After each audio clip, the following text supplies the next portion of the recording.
The United Kingdom is not exactly well known for having volcanoes, especially ones large enough to form vast collapsed calderas in the ground such as seen at Crater Lake in Oregon or Rinjani in Indonesia. Yet, if you go far back enough in time, you will find that almost every country on Earth was once the site of incredibly explosive volcanism. Case in point, I would like to bring your attention to an area of Scotland today known for its fantastic mountainous terrain, scenery, and hiking. What I'm referring to is Glen Coe, which today might not look much like a volcano.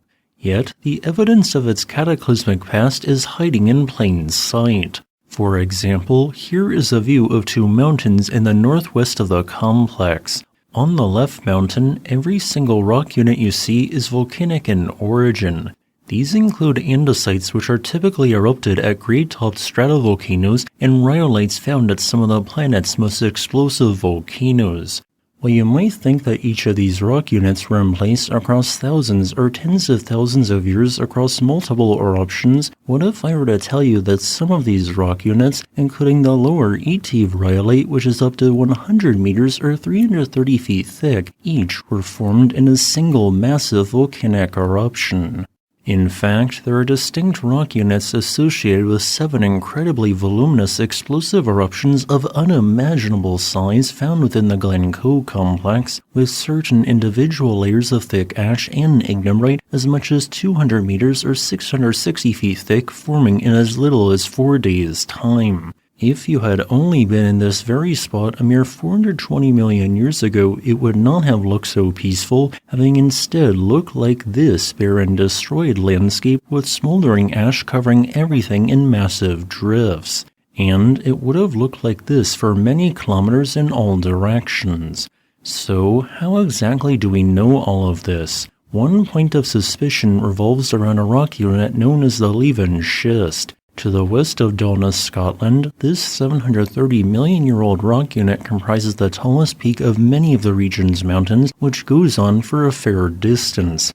And yet, suddenly this rock unit marks not the top, but the bottom exposed rock unit a mere 3 kilometers away, more than half a kilometer below its tallest exposure. The reason for this is that the region outlined in red experienced a series of successive sinkhole-like collapses associated with very large explosive eruptions that caused it to sink by as much as 615 meters or 2,018 feet.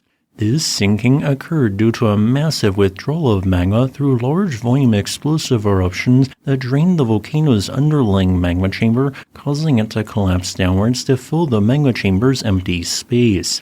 While it is incredibly difficult to know for sure how large these ancient Silurian Period eruptions were, I have created a truly rough series of estimates for the volumes of the 7 largest eruptions the Glen Coe caldera produced.